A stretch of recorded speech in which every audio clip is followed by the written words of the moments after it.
Hello बच्चों, good morning everybody.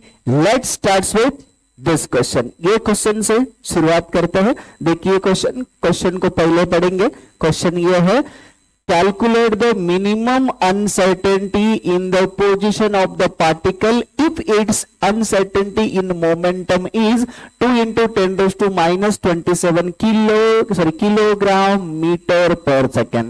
मतलब question में ऐसे पूछा गया है, कैलकुलेट मिनिमम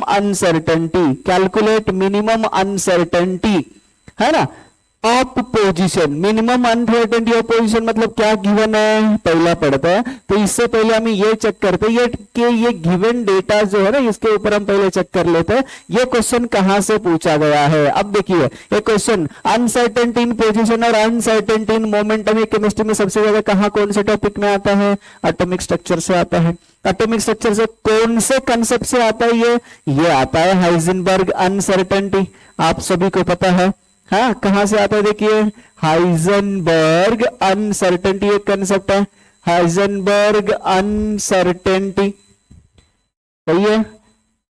हाइजेनबर्ग अनसर्टेनिटी एक प्रिंसिपल है। इसके लिए फॉर्मूला कौन से यूज करते हैं, delta x into delta p greater than equal to h upon 4 ये फॉर्मूला हम यूज करते रहे। सही है, ध्यान से देखिए ये कंसेप्ट हम यूज कर रहे हैं, वहां से ये पूछा गया है अपने को। क्लियर है। तो अब क्या क्या दिया हम एक बार चेक करते हैं। उन्होंने कैलकुलेट करने के लिए बोला है uncertainty in the position. Uncertainty in the position को हमने किससे डिनोट करते हैं, अनसर्टेनिटी इन द पोजीशन को हमने डेल्टा एक्स को एक्स से डिनोट करते हैं। ये पूछा गया क्वेश्चन मार्क। फिर अगेन क्या दिया, if it's uncertainty in momentum, uncertainty in momentum को डेल्टा पी से। तो फिर ये कितना दिया गया, ये दिया गया 2 into 10 raise to minus 27 kg metre पर सेकेंड। क्लियर हो गए। अब पूछा क्या है, ये सही है। उसके लिए फॉर्मूला क्या बनता है, देखिए उसके लिए फॉर्मूला बनेगा, आपको मैंने वहां लिख के दिया। देखिए फॉर्मूला इक्वल टू क्या बनेगा, formula equal to delta x into delta p greater than equal to h upon क्या बनेगा, 4 बनेगा, है ना, एच अपॉन 4।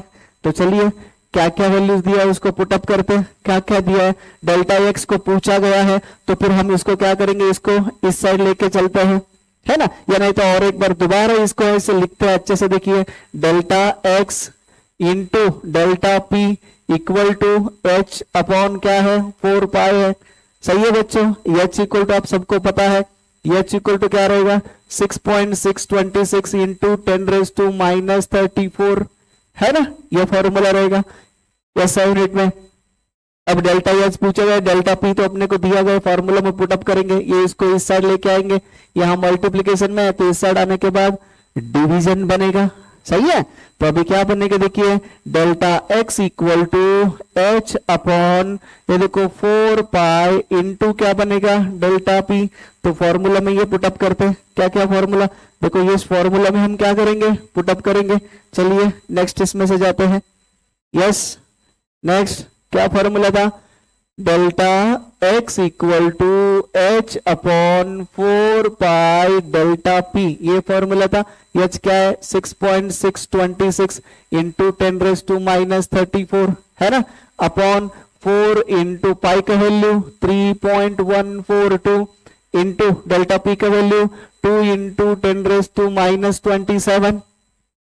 सही है, यहां तक क्लियर है। अब आगे देखिए, ये माइनस 27 को मैंने यहां लेके चलता हूं तो ये क्या बनेगा, प्लस 27। सही है। अब मैं क्या करता हूं, ये 2 को ये 4 से मल्टीप्लाई करता हूं, कितना बनेगा, 8 बनेगा।